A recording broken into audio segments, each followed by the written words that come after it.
Okay. All right. Welcome everybody to the third live workshop of the 2020 Virtual Bridges Conference. So glad to see so many people here. And these have been working surprisingly well, so I'm really happy about that. We have one more virtual workshop tomorrow, the Anamorphism by Antonio, I won't dare to say his last name. And then on the 5th, we have virtual music night. So I urge people to check that email and join that, and please perform, because that's always super, super fun. So let me say really quickly, my name's Eve Torrance. I'm a board member, and I was the editor for the workshop papers this year, along with Kristóf. We were co-editors. And I'm going to hand this over to Chris. Thank you, Eve. I appreciate that. I'm Chris Brownell. I'll be serving as the sort of go-between several different talks this evening, or morning for me. It's 7 a.m. here. I'd like to introduce Kristóf Fenyvesi, who will take it from here. Thank you very much, Chris. I wish good day for everyone, be it morning, evening, afternoon, whatever. So it's really nice to have you all here today with us. It's just so amazing to see that how this virtual conference is getting alive, and so many exciting materials are already on the Virtual Bridges homepage. I really suggest to check it out, everyone who didn't do it yet. And I'm also really glad to welcome you our session. Let me share my screen to present you the title. Chris, do you see my screen? I do. Okay, so I assume that it should have appeared on everyone's screen as well. So our title is Organizing Children and Youth Mathematical Art Exhibits and Interpreting MathArt-works through a Collaborative Transdisciplinary Practice. And comparing to our title, only the list of authors is longer than the title in connection with this paper. So as you can see, I'm really enthusiastic and really happy that we managed to build a really global and truly transdisciplinary team. People are contributing to this project, and not only those people actually who are listed here as authors of this very paper, but many other people who are contributing to this project and enthusiastic about organizing children and youth mathematical art exhibits. And actually, after many years that this initiation started and this project started to evolve, we decided that we also do something about research in connection with the collection of these beautiful artworks. And also we need to build on these beautiful artworks, maybe new pedagogical practices. So when I'm talking about this project, I must remember absolutely heartfully for my late friend and many of your late friend, John Higley, and also his wife, who is happily with us, Dominic Higley as well, who started to collect these beautiful children artworks from all over the world. They run a kindergarten in Manhattan. It's called Le Jardin Gallery, and also kindergarten. And their efforts really spread over the globe, and they managed to establish this beautiful collection of children artwork. And all artwork has been already inspired by science and mathematics, so that made this collection also very specific in connection with the team. And actually in 2011, we just decided with John to bring this initiation also to the Bridges, and also motivate members of the Bridges movement, Bridges network, Bridges family to contribute to this project and start to realize these collections, these exhibitions, and share it with us. And based on this initiation, we realized quite many exhibits already within the Bridges conferences, but also other exhibitions worldwide. So just to show this image, this is from the Bridges Stockholm from 2018. I guess many of you remember that because this was also the year when this beautiful collection debuted from South Africa. Most of the works has been brought to the Bridges from South Africa by our great colleagues who are also contributing to this paper. And also it just continued in 2019 last year when we were still showing the South African collection, because it's really become a big movement also in South Africa. So as I mentioned, the goal of these exhibitions is to explore new sources for mathematics and art education, but also research on the educational potentials in creating and studying transdisciplinary children artworks. And based on this archive, we already managed to have several publications. And just to show also other exhibitions, this one is from Belgrade on the right. But I already mentioned the South African movement, where really the whole country has been involved in collecting and creating these artworks.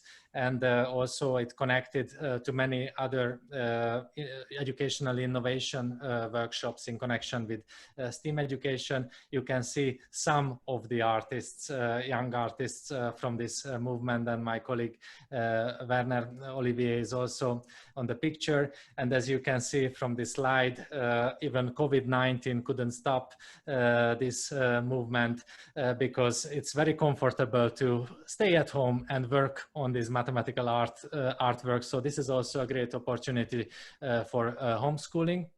And also there is a full methodology has been established based on this collection. It will be more introduced, more detailed by my colleagues Pamela, Burnard and Pallawi, Sinha. And just to flash this information, this slide with you. So actually for the first publication, we started to analyze more than 100 artworks and started to sort of decoded it and coding it. But we try to be careful to preserve the originality and the uniqueness of all these artworks and not let anything lost during the coding process. And this is how we started to reconnect with the educational practice and also research results. As a last slide, let me also surprise you with the information that this collection might go back to Linz, Austria very soon, because it was invited just today actually to the Ars Electronica Festival, which also taking place online. So I'm really looking forward to all of you who are participating in this workshop to bring forward these reflections and discussion there. So let me pass the screen now to my colleague Carine Steyn and Werner Olivier. They will continue from here. Carine and Werner are the chief organizers in South Africa of the first exhibitions. Please take over. Thank you, Chris and Kristóf. It will be mostly me, and with Werner just interjecting if he feels it's necessary. But I want to say good afternoon to everybody, and thank you very much for the opportunity to share a little bit of our journey with the Math Art competition with you. Now, first of all, just maybe Kristóf has already explained a little bit about who we are, but maybe I should just, sorry, I just want to quickly try sharing again as I can't move. There we are. Just to share a little bit of who we are and the background. Kristóf has already shared a little bit, but we are the Government Mbeki Mathematics Development Center that started in 2008, and we're connected to the Nelson Mandela University in Port Elizabeth in South Africa. This engagement unit of ours focuses mainly on educational support with mathematics and science for under-resourced schools and teachers and learners. So we don't lecture at the university.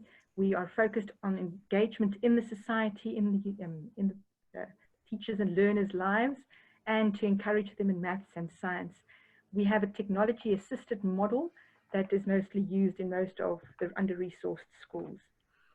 Since 2017, our centre also incorporated a transdisciplinary and STEAM education method in our development programs. And that was where the National MathArt competition was born. So the MathArt competition started in 2018, that's 3 years ago. And we started it for secondary school learners, specifically with a focus to inspire artistic connections with maths. We wanted learners to look at maths and to see it differently. We wanted to connect the arts and the maths, and then also in that way promote STEAM education, but develop the creative thinking of learners and innovation and problem solving in classrooms where learners often, as this learner has described at the bottom here, this is a specific quote, they struggle, the learners with a more creative way of learning struggle in class because the way mathematics is being taught is rigid and set in the past. So this competition was to try and cross that bridge into making maths education more creative, and then at the same time to motivate and to also help and encourage learners that might not be in a situation that's very encouraging at all.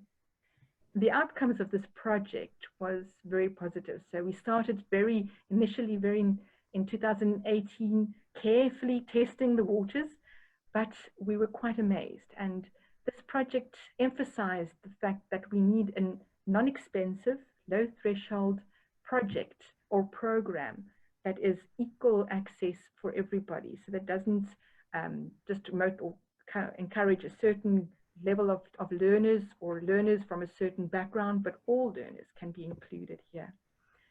Our motivation, one of the outcomes of the project, and I think that we've reached this, is to release creativity and to motivate.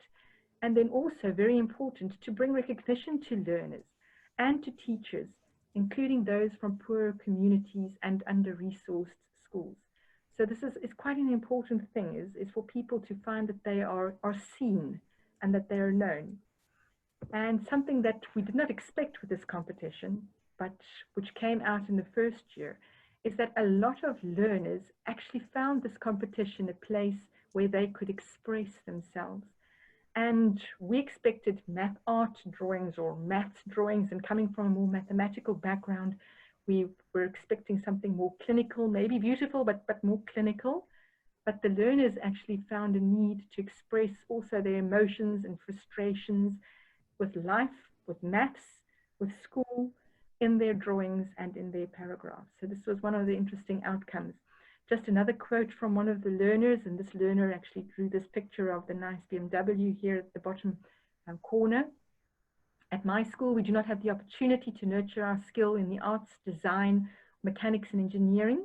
A lack of resources and interest shown by our government deprives learners like myself an opportunity to get a head start, to get the necessary foundation that would prepare one for such a career.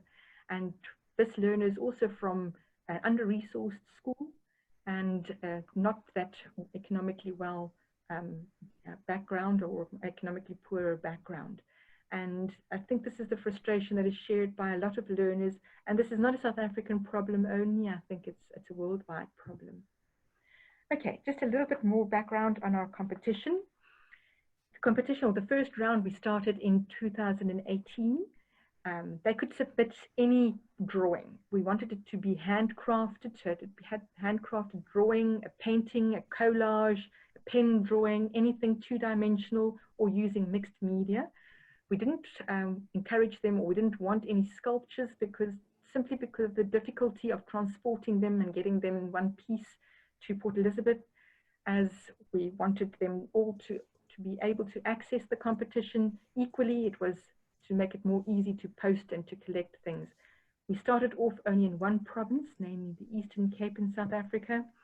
And in the first year, all the physical entries had to be posted to our offices in Port Elizabeth. There were only 2 categories or age categories. It was grade 8 and 9 learners, and then grade 10 and 12. And the theme was any maths or application of maths. We started off by encouraging them to look at their schoolwork and then to see whether they could link their schoolwork to drawing something creative. But we also opened it up and said, but any other maths is also fine. And together with this artwork, we wanted them to submit a written paragraph of 100 to 200 words in which they describe the link between their artwork. In other words, telling us and drawing our attention to the fact that how they connected art and maths in their artworks. And I want to emphasize here that the paragraphs were written in English. They could write it in any language, and we then translated it to English so that it was easily accessible for judges and for everybody else as well. In 2019, we extended the competition to all the provinces. We really had such a positive response in our first year that we wanted to extend it. And the physical entries were once again posted to our offices in Port Elizabeth. This year, other than the 2 age categories, we also had 2 subcategories in each age category. The first one was maths in nature and maths in man-made design. And we were really amazed by our learners' talent. In the first year with the paragraphs, we found a little, sometimes that the learners were drawn off the track, so to speak, a little bit when they started writing their paragraphs, and they didn't really get down to describing the link of the artwork to maths. Some of them really enjoyed expressing themselves and their frustrations more than really giving us what we wanted. So we decided in this year to make it more rigid and to ask them specific questions to try and direct the way that they answered us. So the questions that we asked were, which maths did you use? How did your drawing link to the category? What makes your artwork unique or special? And why did you choose this topic? However, to a certain extent, some children still gave us some creative input, but we also curbed to a certain extent a little bit of this freedom of expression that we had in the first year. But we still got some fantastic feedback and really lovely artworks as well as explanations. The judging of the artworks, well, if you think that for the learner to organize something like this is easy, the judging turned out to be even more fun, and we had a complete transdisciplinary team judging the artworks. And then afterwards we realized that, wow, you know, beauty is actually in the eye of the beholder. So what one person recognizes and regards as being beautiful is not necessarily beautiful or wonderful to the next person. But in trying to narrow down certain criteria, we were able to I think, achieve what we wanted to, and to draw out what we felt was the most creative connection between maths and artwork, or the artwork. So our judging team was from the arts, architecture, mathematics, education, humanities, science. It contained, or there were teachers, there were local artists and artisans as well. We had lecturers from the university, and we had people working for various NGO or non-governmental organizations. It was quite a mix and very interesting. Both the artworks and the written work was considered by the judges. And then, of course, entries with very, very high levels of creativity connecting maths and art were the ones that we wanted to draw out and reward. The artistic technique and the correct use of English was not scored as part of the adjudication process. And this we expressly did because we wanted to make it fair for all the learners. And this is not what we wanted. We didn't want it to be an art competition. In other words, a beautifully executed technique or art technique, but we wanted to rather stimulate creativity and then to open it up to all learners. Most learners don't have art or formal art training at school. So this is, of course, would have cut out quite a lot of learners. And then what one must also take into account is that for many of these learners, English was not a first language. It was in some cases even a third language to some of them. So it was quite difficult for them to be able to express themselves. So once again, one had to try and read between the lines what they were trying to say and how the creative that was that they were creating. This year, our competition ran for the third time, and we already started last year before we even knew about COVID and all of the implications of this, to design a website. And this year our competition was completely done online for the first time. So learners drew a drawing, they could take a photograph and enter and do everything. All the communication was done via the internet, and all the entries and project information was done via the website. We included one extra grade this year, so the grade 7s were also invited to take part. And our theme or topic this year was My Universe. For today, I'm not going to say much more about this at this stage. For this year, this competition is not part of this workshop, as we are still rounding off all the judging. And we have a very strong international collaboration with a lot of stakeholders and people from internationally, to also help us to promote STEAM education and creative problem solving and design in South Africa. I'm just very quickly going to show you a few slides. Each of you in your breakout rooms are only going to discuss certain artworks, but just to give you a little bit more of an overview or picture of what we received, I'm just going to go through a few slides of artworks that were received. The first one was, this was some of the artworks that we received in 2018. Here's another slide, beautiful slide with artworks from 2018. I think you'll recognize one of them as being Chris's backdrop on his Zoom session today, and a few more from 2018. And then also a few from 2019. And I'm actually not doing justice to these artworks today, because one must actually see the artworks in connection with what the learners said about what they were doing and how they expressed themselves in these artworks. This actually is very important, and it's super to see it together. Thank you, that's it. Thank you very much. So next we'll hear from Burnard, Dr. Pam Burnard and Pallawi Sinha regarding some of the theory and practice we undertook.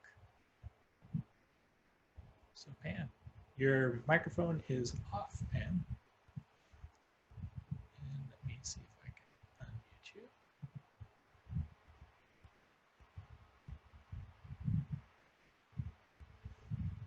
you. Thank you. Hello, everyone. It's really wonderful to join you all, and on behalf of Pallawi, who will be speaking shortly from Cambridge University, it's a great privilege to be with you and to connect with you with this very important project today, followed by a workshop. And where we are at this moment in this presentation is addressing the how we came to understand these transdisciplinary images, these pictures, these artworks, these math art works, given that we can't use the same old when we're creating and inviting such new original work and ways of thinking and doing and being mathematicians and artists. So we're going to invite you into a deep hangout, which is a post-human term, deep hangout with data, introducing a rhizomatic inquiry with the use of diffractive analysis. And so from here, we want to first of all just frame where we arrived at working with diffractive analysis. We are not satisfied with the current ways of driving our thinking as researchers and wanting to think differently for different times, and to respond to the challenges of our times calls for new ways of thinking, being and doing. And so we have been driven by our thinking of post-humanism, which challenges the world in terms of it doesn't stand still while it's being studied. Rather, it's a fluid and continually changing scene. That post-humanism challenges the view that ontological and epistemological elements are not separate. They are inseparable, that the knower and what is known is inseparable. Now, ontology is, of course, and epistemology, lovely big research words for knowing, and being. And so we will be exploring that experience for you later on. We also wanted to challenge the view that knowledge occupies a representational mode rather than challenge thinking that knowledge is co-created.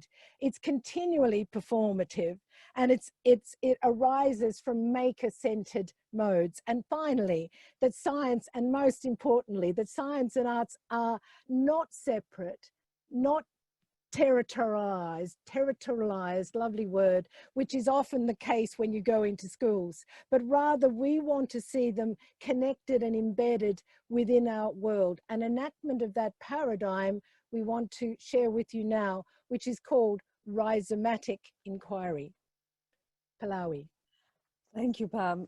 Hello, everyone. So these dissatisfactions, as Pam has just offered to us in the last slide, directed us to something called rhizomatic inquiry, which is just an alternative way of mapping that allows for multiple exit points and entry points for concepts, norms, and formations that disciplines tend to offer for themselves. So here, research and teaching take a very different form. Deleuze and Guattari, who actually introduced and developed on this concept of rhizomatic thinking and rhizomatic inquiry, proposed that there is no beginning or end to the process or phenomena of thinking. Accordingly, we conceive knowledge as rhizomatic, organizing laterally without hierarchies, and therefore constantly open to and re-territorialization of norms, notions, and processes that that define a discipline or a phenomena or an activity. So if you look at figure 3, it looks like it's a being of its own. It looks like it flies. It's unstructured. It's unpredictable.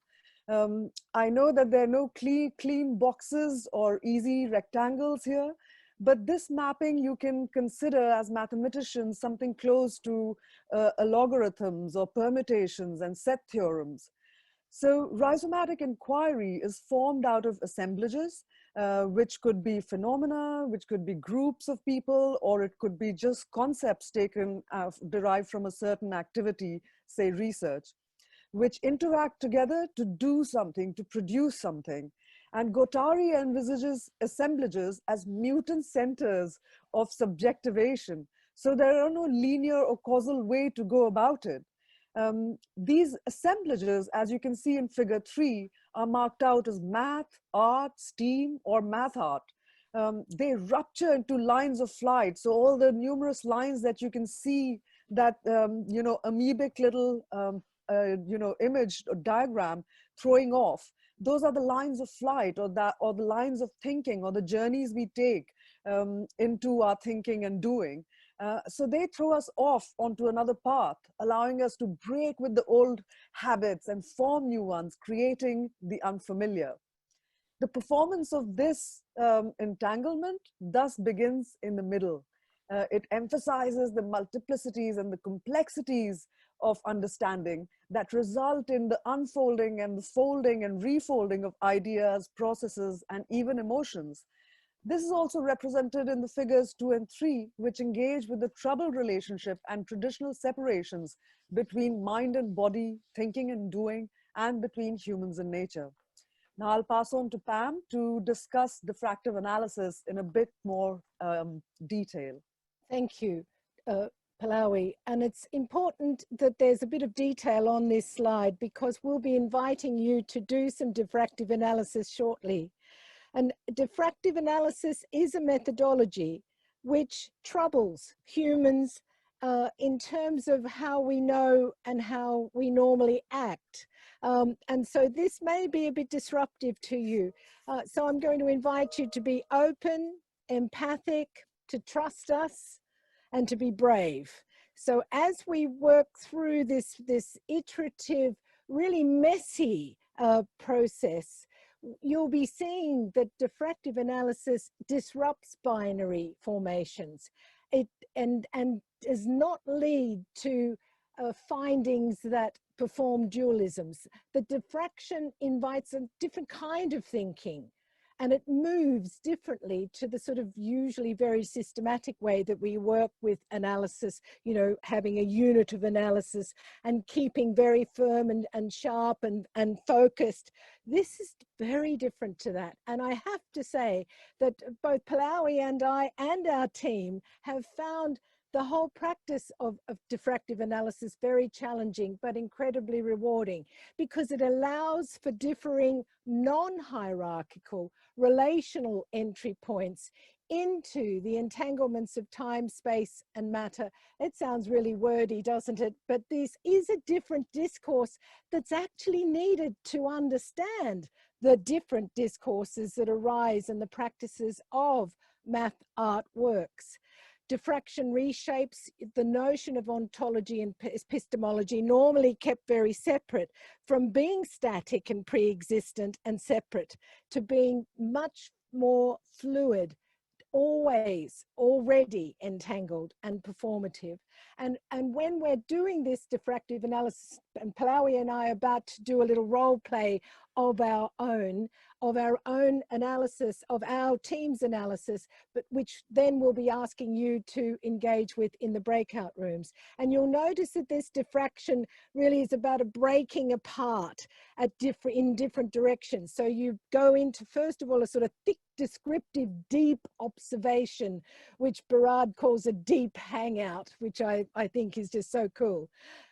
The second aspect is about asking questions, troubling the data.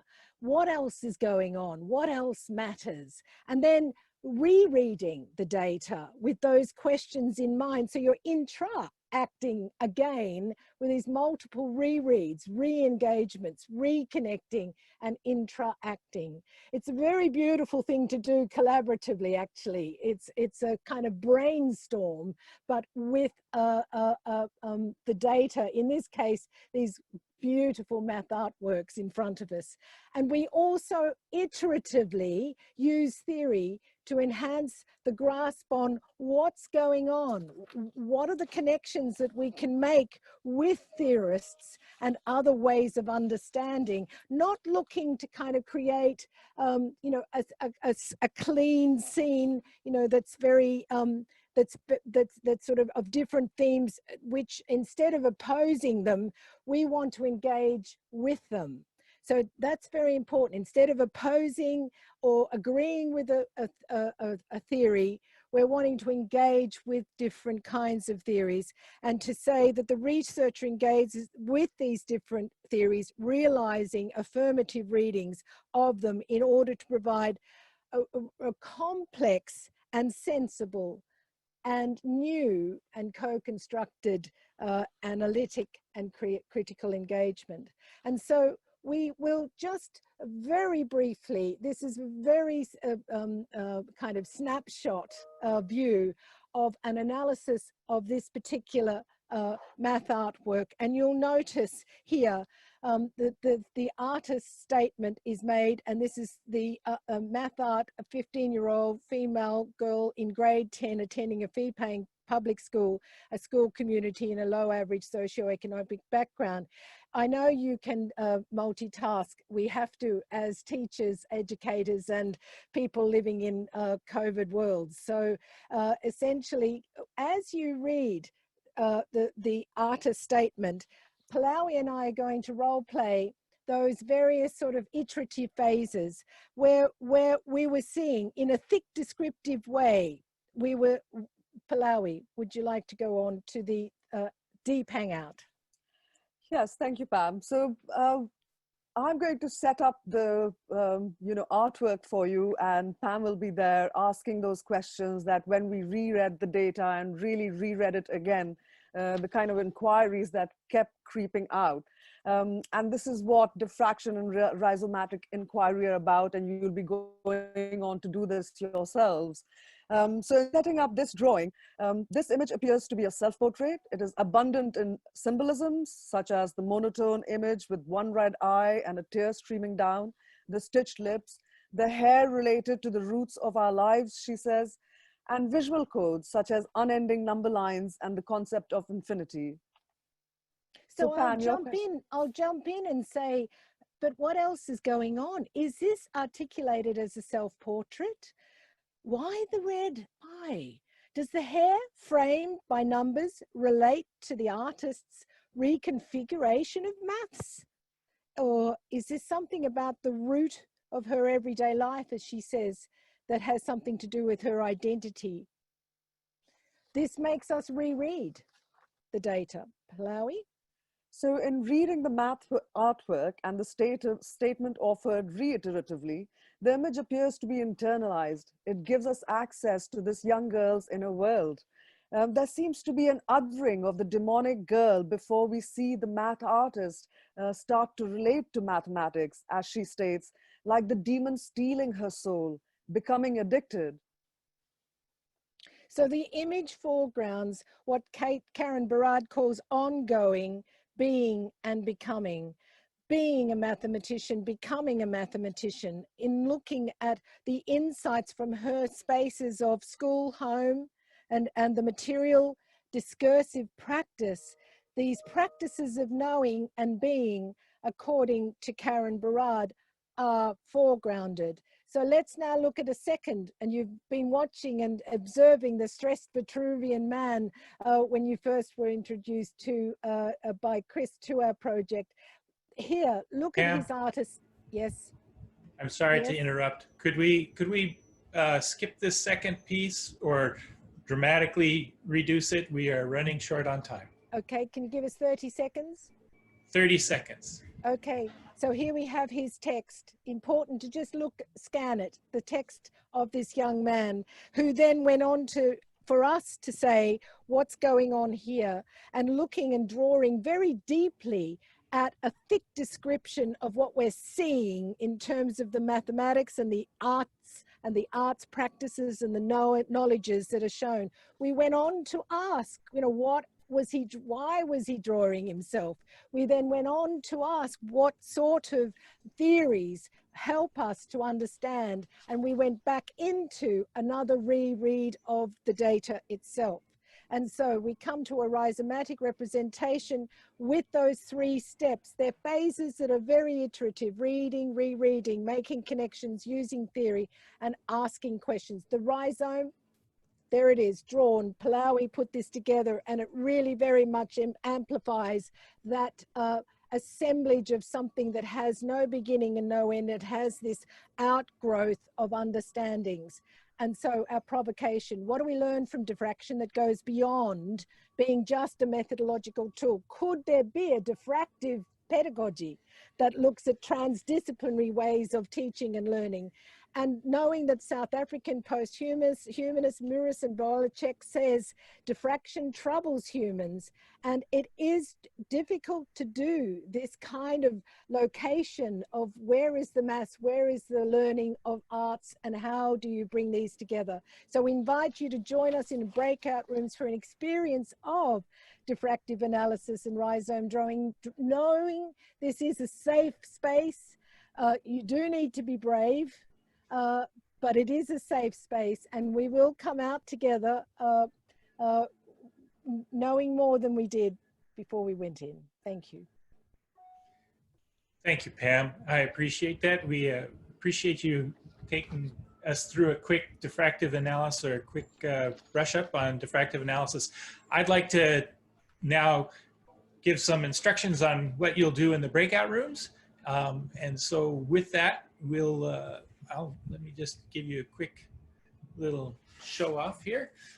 So once you're in the breakout room, please feel free to, you're going to need to decide which breakout room you're in, and you'll be in a room with one of the 5 people, Carine, Kristóf, Pallawi, Pam, or Werner. Then once you're in that, once you know whose room you're in, you will need to go to a thing called a Jamboard. The link to the Jamboard is related to the name of the person who will be leading or facilitating your breakout room. They are all pretty much formatted the same: bit.ly/Carine jams, or Kristóf jams, or Werner jams, Pam jams. those will take you to their Jamboard, which I'm going to demonstrate here in a moment and have you walk through some things. Once you're in there, please turn on your camera so people can see your face and watch you as you interact. But put your microphone, keep your microphone on muted. If you wish to speak, whenever you're muted in a Zoom room, if you want to speak, press and hold your space bar, and that will turn on your microphone long enough for you to speak. Please do talk when you have ideas and there are things. This is a time where things can mess around. I will be choosing the rooms for you. Please allow those to just happen. Let chaos and randomness be our guides today. You will be using sticky notes in the Jamboard, cyan sticky notes for observations, yellow sticky notes for questions, and orange sticky notes for theories. Now let me show you, give you a quick little, I'd like to give you a very quick picture of what a Jamboard looks like. So you have a quick example. This is a Jamboard. You'll see on that Jamboard an artwork. You will also see the accompanying text. I have deleted it from here for now, just for demonstration purposes. Please, as you're looking at the artwork and reading, generate some ideas. For your observations, your readings, your rereadings of the artwork and the material, use a light blue colored sticky note, which you can find over here by clicking on this and choose the color. If this is an observation, you just type, this is an observation. Please don't worry about spelling. Get ideas out as quickly as you can. Clicking save puts it on the board. And when you click cancel, there it is, and you can drag this around, resize it. You may also want to insert images if you'd like. You can just open an image, drag something on there. This is an image that really is meaningless to this discussion, but it's just one I had on my desktop. I just grabbed it. So you can place images there, but the text is the main way in which we're asking you to interact. So you're going to create some observations, color code them in blue, questions, I wonder, maybe they should be in yellow, and theories that get applied to that you might be applying to your conversation. The facilitators will work with you, and after a time, they'll try and guide you. Let's start making some more linkages to various theories here and there, and start to think about that aspect of the transdisciplinary analysis. And then you'll be talking and working in these Jamboards breakout rooms for about 30 minutes. I will send messages across from time to time.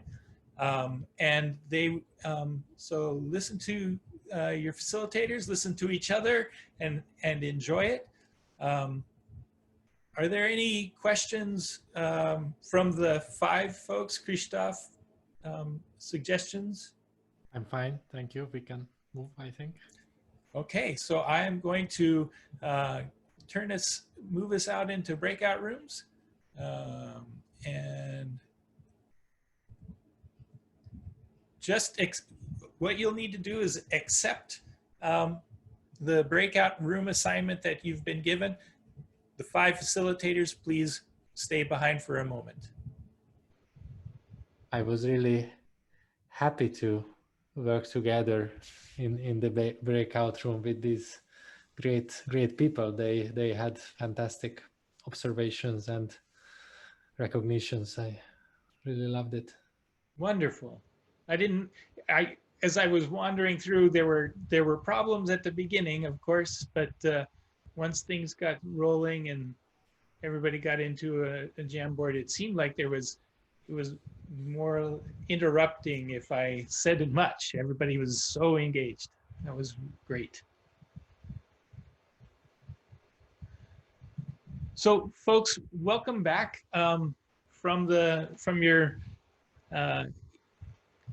deep dive into your first experience in a diffractive analysis transdisciplinary approach to analyzing children's math artworks. That was a small taste of what it was when we took on the first 120 pieces of art back in 2018 and early 2019.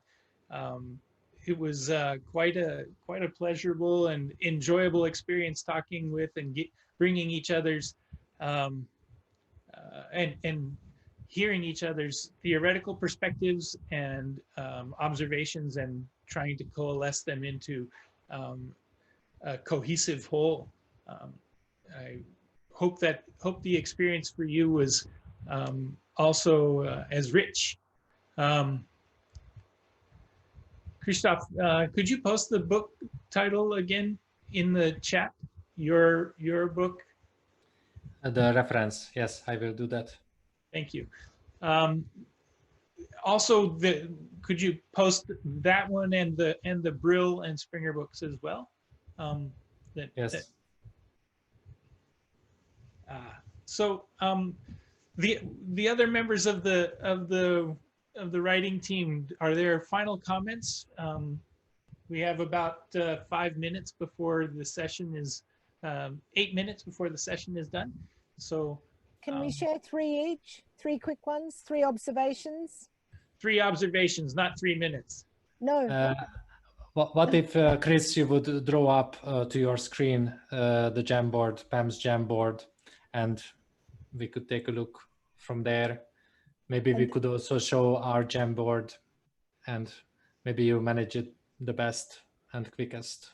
I can do Pam's. So let's see. Can you talk us through, Pam? Okay. Wow.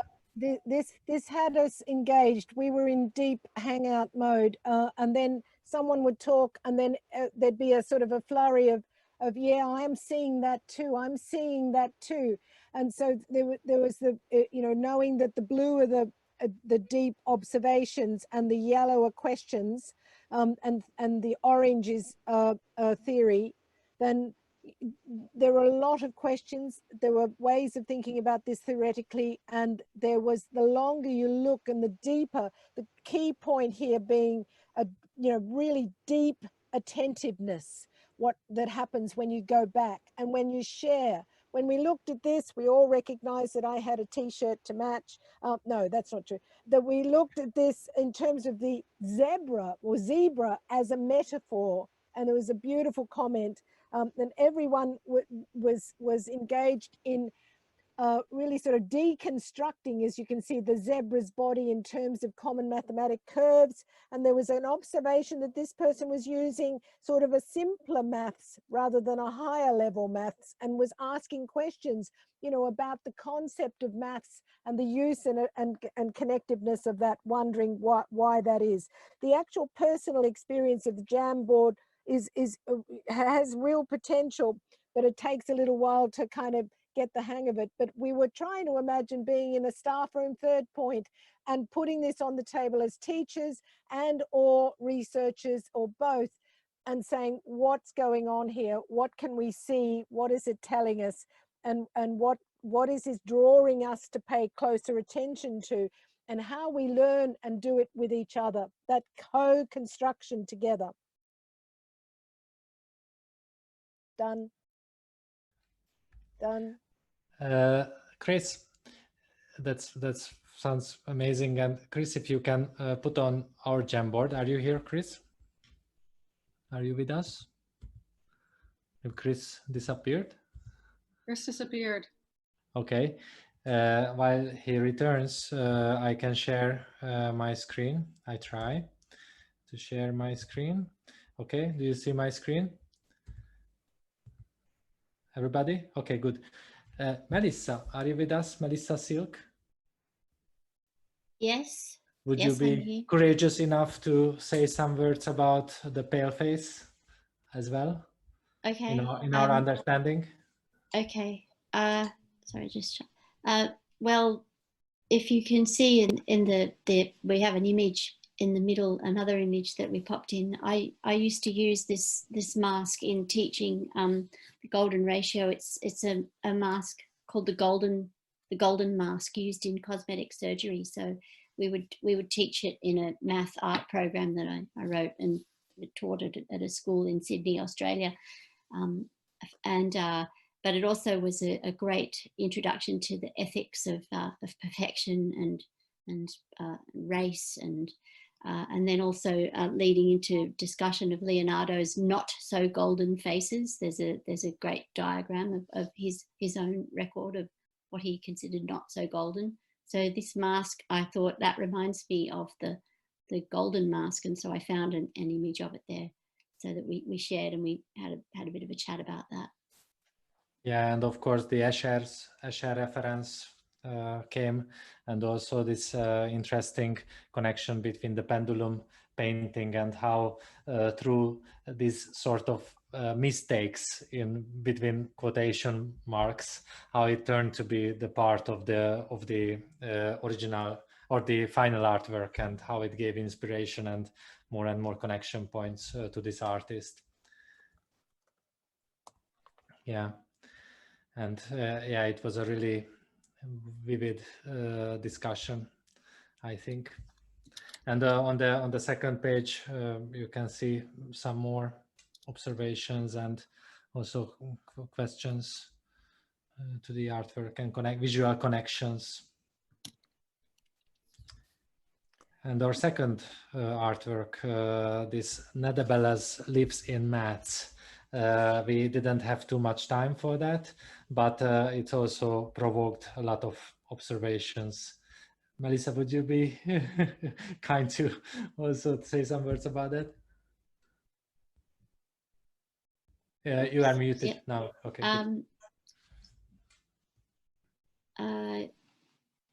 Well, I think there were quite a few interesting correlations between the color. Like you can see there's a drawn arrow of the color of the background of that area and the previous artwork, which was a really nice connection. And we were just looking at thinking about gender. The artist's statement refers to the women that paint the buildings, and that got us thinking about the fact that while they're painting these beautiful shapes, they may not be actually aware of the fact that they're engaging in quite beautiful mathematics, or maybe they are, who knows. But it's just that the maths underpins all life, and particularly is evident here.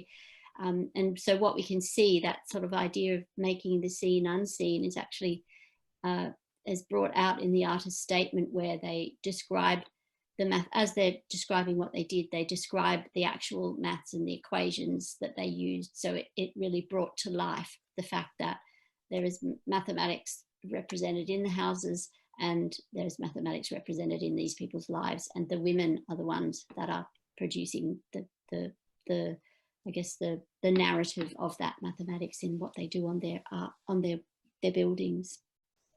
I hope that made sense. Yes. Yeah. Chris Brownell, did you return to us? Are you here? I am back. I have returned. Okay, good to have you back. From the oblivion. I hope you finished up. Yeah, is there opportunity to take a look to the other Jamboards, or Pallawi or we have seen Carine, too? are you there? Yes, hi. Yes. Can you share your screen, Pallawi, and talk us through your Jamboard? Yeah, stop sharing. Sure. Please stop sharing. Yes. So I was hoping, actually, more than me, if one of the participants in my Sure, but chan room please could... share your screen. I'm trying. It's saying... Okay, let me share some your screen. system...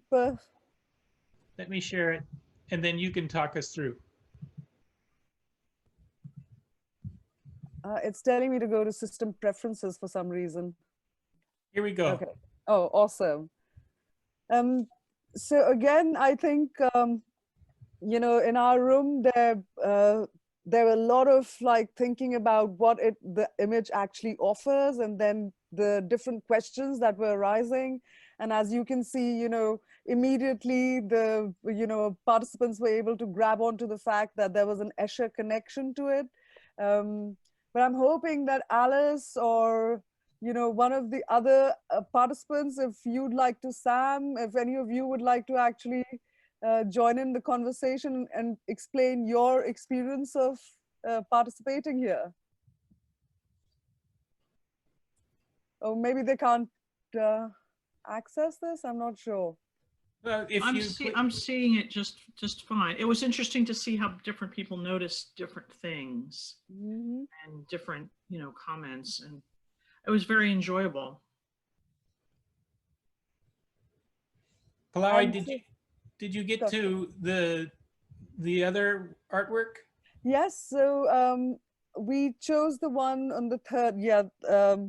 And again, I think here there were a lot more questions than there were statements here. So that was quite interesting. The first one, there were more statements, and but this one was actually, they found it difficult to relate it to any mathematical theory. But I think they enjoyed the process, but we had very little time for this one. Okay. Castuella, Henning, does anybody want to at all?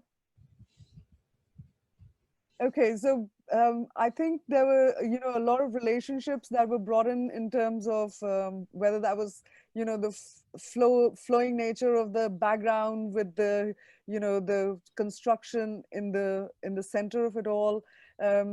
Somebody also commented on the bacon becoming the gate, I think, and it being like a highway in the middle of the brain. So there were interesting observations. I must say, but yeah, I think that we could have definitely desired more time with it. And what that is really illustrating is that this form of analysis is not hierarchical, and it's relational. There's various entry points. It's not one way in and one way out. So there's it's much more fluid and entangled. Very nice demonstration of that. Mm-hmm. And I, for some reason, cannot get a hold of Werner, or, but maybe I can get. Let me. I'm here, Chris. Yeah, Werner, can you share your screen and talk us through your Jamboard? Let me just share quickly. Where is the share? Is the moment?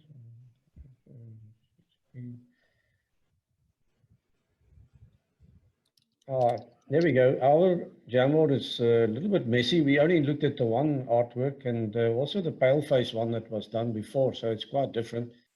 And the participants in my breakaway group, please, you can chip in here and add your opinions and comments, etc. Yeah, there were a lot of thought about the mindset of the person. You know, there were some observations about what possibly could have gone through the mind of the artist in terms of historic, maybe even some cultural link and so on. Slightly different to what was discussed previously with the same art. So it just shows you the diversity. We didn't really even get to the golden mask. It didn't come out in the group as such. And also the use of colors. There was some link with somebody who was a musician in our group, which also had some ideas from where, you know, she had seen this from an art, you know, style. And this is where this picture came from, just for bringing it in, where she saw something like this before. So there was quite a variety of different, you know, thoughts. observations first of all, and then a couple of questions that also came. We didn't really get time to linking it up and organizing it. I don't think that was really the exercise. I don't know if anybody else would like to comment about this as well. I think you're referring to my comments about yes.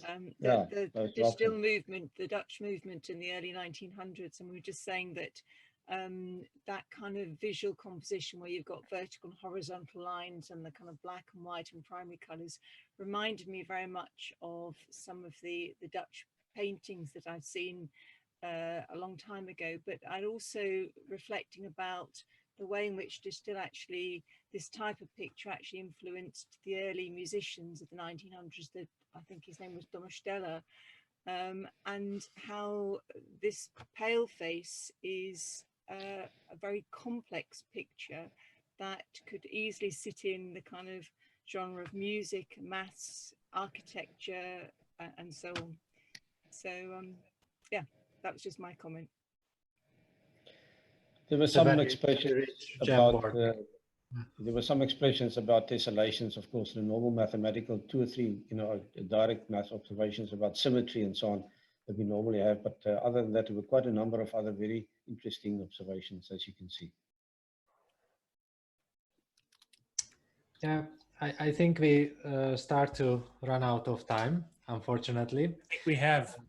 Yes, we already did. So, but to not trying to make a conclusion, but still some closing, I would like to add that with this practice, with this exercise, we would like to demonstrate that the MathArt creation, the works, MathArt-works made by children and through communication with their teachers, parents, and context. It's already a great achievement and already a wonderful starting point of many things if it starts to happen in a school or any kind of community. And with this practice, we would like to highlight that it can be also a starting point of discussions about reflecting to our own practices as educators or researchers or experts from this field. So this might add also to the values or the achievements of what you can do with this approach. Can I suggest, yes, let's give our presenters a round of applause. And perhaps, can I suggest that we maybe stop the recording, but maybe leave the meeting open and people can socialize and talk more?